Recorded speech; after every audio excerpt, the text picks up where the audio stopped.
Chers frères et sœurs, bonjour. Je suis très heureux de vous retrouver aujourd'hui avec Saint Joseph. Saint Joseph que nous allons découvrir comme un père tendre. Et nous allons découvrir avec lui aussi combien cette tendresse va être précieuse tout au long de notre carême. Joseph est un père tendre parce qu'il a expérimenté la tendresse de Dieu. Il l'a découverte d'abord dans sa vie religieuse, en allant à la synagogue, en écoutant les prophètes, en écoutant les psaumes qui disent combien Dieu est miséricordieux. Le pape François prend simplement 3 exemples, mais vous pourriez en trouver d'autres, mais ils sont particulièrement parlants. Lorsque le prophète Osée, par exemple, au chapitre 11, nous dit, en parlant d'Israël, en expliquant comment Dieu a conduit Israël, il nous dit « Il lui a appris à marcher en le tenant par la main. Il était pour lui comme un père qui soulève un nourrisson tout contre sa joue. Il se penchait vers lui pour lui donner à manger. » Comme elle est parlante cette image, on a tous l'expérience d'un père qui nous apprend à marcher. On a tous cette image d'un petit bébé dans les bras de son père, soigné, choyé pour qu'il grandisse, pour qu'il progresse. Et Joseph, il l'entend cela. Il l'entend samedi, Shabbat après Shabbat, à la synagogue.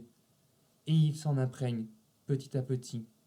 Et puis il entend aussi ce que dit le psaume 103, comme la tendresse du Père pour ses enfants, la tendresse du Seigneur pour qui le craint.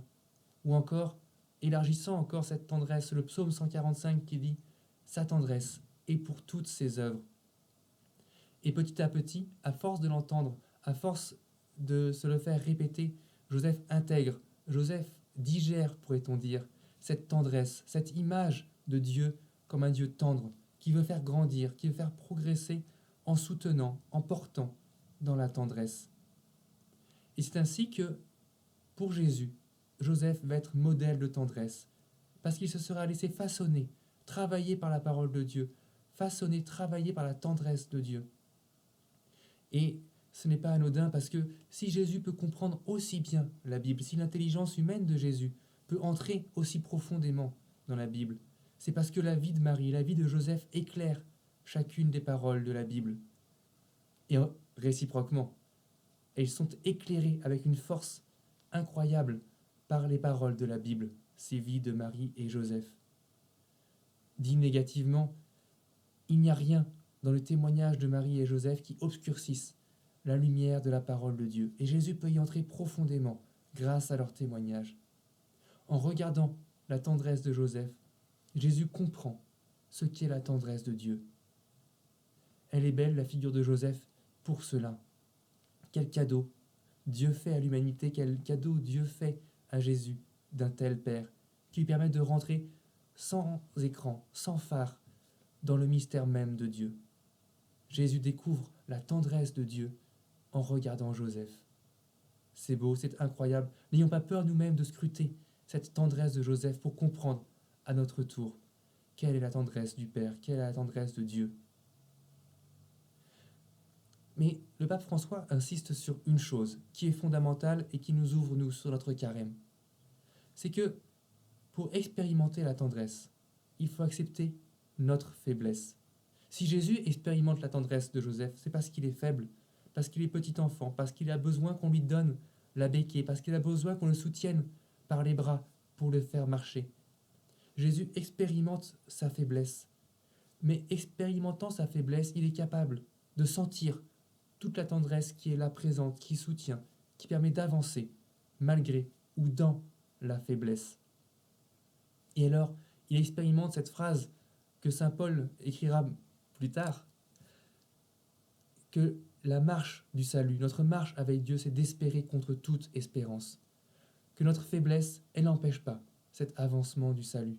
Au contraire, c'est par la faiblesse que le salut se fait. C'est par la croix que Dieu sauve le monde. Jésus expérimente la tendresse parce qu'il accepte sa faiblesse. Oui, n'ayons pas peur d'accepter nos faiblesses. N'ayons pas peur, c'est l'expérience de Paul, cette expérience si belle, vous savez, quand il dit « Il y a en ma chair un ange chargé de me souffleter pour que je ne m'enorgueillisse pas. » Par 3 fois, j'ai demandé à Dieu d'éloigner cet ange, et il m'a dit « Ma grâce te suffit. »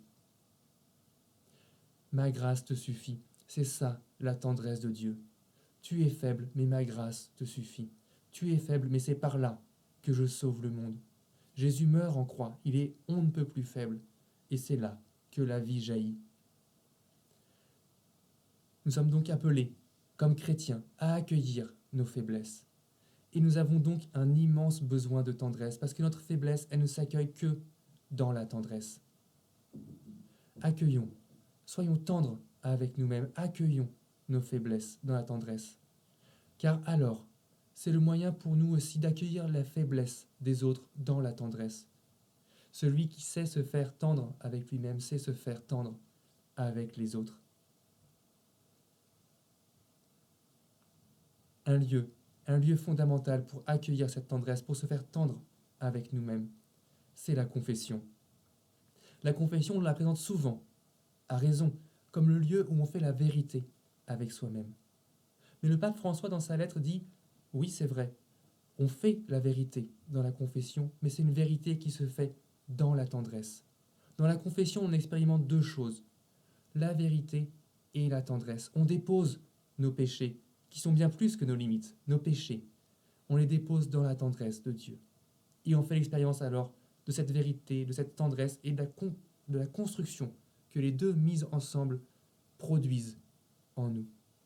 Alors, chers frères et sœurs, avançons dans notre carême en accueillant nos faiblesses, en les accueillant dans la tendresse, en regardant comment Joseph était tendre. Et n'ayons pas peur d'user, d'abuser de ce très beau sacrement de la confession qui est l'accueil en vérité dans la tendresse de notre péché. Que le Seigneur vous accompagne tout au long de ce carême et nous nous confions maintenant à la prière de Saint Joseph. Au nom du Père et du Fils et du Saint-Esprit. Amen. Salut, gardien du Rédempteur, époux de la Vierge Marie. À toi, Dieu a confié son Fils. En toi, Marie a remis sa confiance. Avec toi, le Christ est devenu homme. Ô bienheureux Joseph, montre-toi aussi un Père pour nous et conduis-nous sur le chemin de la vie. Obtiens-nous grâce, miséricorde et courage, et défends-nous de tout mal. Amen. Que le Seigneur vous bénisse et vous garde tout au long de ce carême. Amen.